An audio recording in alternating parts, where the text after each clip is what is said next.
मशहूर तबला वादक उस्ताद जाकिर हुसैन से जुड़ी हुई उनका निधन हो गया है। 73 साल की उम्र में उस्ताद जाकिर हुसैन ने आखिरी सांस ली है। अमेरिका के सैन फ्रांसिस्को में वो थे और अस्पताल में उन्हें 2 हफ्ते से भर्ती करवाया गया था। लेकिन कल रात को पहले ये खबर आई, उनके निधन की अफवाह उड़ी जिसे उनके परिवार वालों ने गलत बताया। लेकिन आज ये दुखद खबर सामने आ गई है कि अब मशहूर तबला वादक जाकिर हुसैन का निधन हो गया है। बचपन से ही तबला जो है उनके परिवार में था। उनके पिता अल्लाह रखा खान जो हैं वो मशहूर तबला वादक थे और उन्होंने अपनी विरासत को सबसे बड़े बेटे जाकिर हुसैन के साथ आगे बढ़ाया। और जाकिर हुसैन ने कुछ इस तरह से तबले पर अपना हाथ रखा कि उसके बाद तबला और जाकिर हुसैन कभी अलग नहीं हुए, कभी जुदा नहीं हुए। और 7 साल की उम्र से उन्होंने परफॉर्मेंस देना जो है वो भी शुरू कर दिया। अमेरिका में पहला परफॉर्मेंस जो जाकिर हुसैन का हुआ था वो 11 साल की उम्र में हुआ था। तो हम अंदाज़ा लगा सकते हैं कि किस उम्र से वो तबले से जुड़े और उसके बाद कभी ये साथ नहीं छूटा।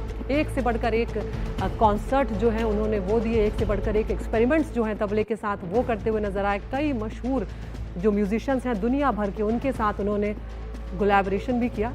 और हम सीधे रुक करेंगे इस समय। उस्ताद सुजात खान साहब हमारे साथ जुड़ गए हैं हमसे बातचीत करने के लिए। सुजात जी, उस्ताद जाकिर हुसैन का जाना कितनी बड़ी क्षति भारतीय शास्त्रीय संगीत, भारतीय संगीत परंपरा के लिए है और एक अपूर्णीय क्षति यहाँ पर इसको हम मानते हैं। भाई साहब, मैं कहना बहुत मुश्किल है, इसको जज नहीं कर सकते कि हम लोग कितना बड़ा हमारे लिए नुकसान हुआ है। जाकिर भाई मेरे बहुत अपने हैं, उनके पिताजी मेरे पिताजी बहुत अच्छे दोस्त, साथ में गाना बजाना किया। जाकिर हुसैन साहब के साथ मैं बचपन से गाना बजाना कर रहा हूँ, हमारे फैमिली संबंध रहे हैं। अभी उनकी धर्मपत्नी हैं थे टोनी, उनके साथ बात करके बैठा हूँ। उनको मैं 78 से जानता हूँ। तो हमारे म्यूजिक के लिए मेरा ख्याल है one of the greatest musicians of our time. और जो उन्होंने म्यूजिक किया है और इतना मान दिया हमारे आर्टिस्टों को, हमारे म्यूजिक आर्टिस्टों को, कि हमारे म्यूजिक को, फ्रेटर्निटी को, जिसको इन लोग इतने मान से नहीं देखते थे, उस्ताद विलायत खान साहब, पंडित रविशंकर जी और जाकिर भाई ने इतना मान हमें दिलवाया है। मुझे लगता है इनका जाना, देखिए आना जाना हमारे बीइंग बोर्न, डाइंग, ये हमारे जिंदगी की सच्चाइयां हैं, मैं समझता हूँ। मगर इसका दुख और तकलीफ जो दुनिया, म्यूजिक दुनिया और इनकी फैमिली को लगेगा वो मैं समझ सकता हूँ। मेरे प्रेयर्स इनके सब के साथ है। बिल्कुल शुजात जी, जिस तरह से आपने कहा कि जिंदगी है ये सब लगा रहता है, लेकिन जब इस तरह के कलाकार, जब इस तरह के आर्टिस्ट जाते हैं तो एक बहुत बड़ी क्षति जो है वो उनके पीछे रह जाती है। क्योंकि उस्ताद जाकिर हुसैन ने जिस तरह का नाम कमाया था और तबले में जिस तरह से उन्होंने से उस जादू एक क्रिएट करने किया था वो शायद दुनिया में उस तरह से कोई कर नहीं पाया।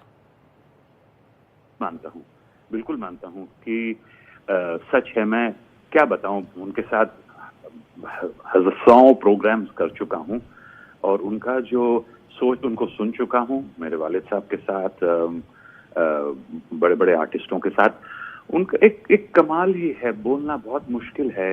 एक बड़े सेल्फलेस जो इंसान हैं, हर इंसान के साथ गाना बजाना करते थे उनके तरीके से, और जब अकेले बजाते थे उनके खुद के तरीके से।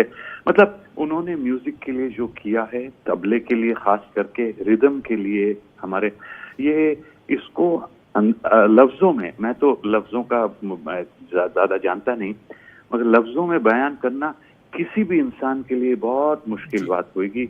हमारे बहुत बहुत गर्व से जुड़े हुए आर्टिस्ट थे और इनके जाने का दुख लोगों को अभी हुआ है। वो समझ भी नहीं सक रहे हैं कि कितना डीप इफेक्ट होने वाला है। जी शुजात साहब, आपने देखा, हम सब जानते हैं कि देश विदेश में बड़े बड़े कलाकारों के साथ उन्होंने जुगलबंदी की, चाहे वो शास्त्रीय परंपरा से जुड़े रहे हों, चाहे वो वेस्टर्न परंपरा से जुड़े रहे हों। जो ये फ्यूजन म्यूजिक था, ये जुगलबंदी को, इस जुगलबंदी के जरिए वो एक अलग ऊंचाई पर ले गए। बिल्कुल सच बात है। आप बिल्कुल सही कह रहे हैं कि क्लासिकल म्यूजिक में तो थे ही, उसमें तो कोई जवाब नहीं। फिल्मों में गए, वो किया, बैकग्राउंड में बात करी दूसरे आर्टिस्टों के साथ। मेरा ख्याल है कि मैं तो ये कहूँगा कि दुनिया भर के आर्टिस्टों के साथ, अलग अलग जॉनरा म्यूजिक के साथ इन्होंने जो अपने आप को जोड़ा है और वो म्यूजिक को साथ में जोड़ा है, ऐसे आर्टिस्टों के साथ में बजाए हैं कि मैं बता ही नहीं सकता कि कितना मान हमारे म्यूजिक को और हमारे हिंदुस्तान को उन्होंने दिलवाया है। It's unbelievable. शुक्रिया उस्ताद शुजात खान साहब, आपने वक्त निकाला हमसे बातचीत करने के लिए, ये यादें साझा की उस्ताद जाकिर हुसैन की, क्योंकि उनकी शख्सियत ही कुछ ऐसी थी कि हर कोई जो है इस खबर पर बेहद दुखी है।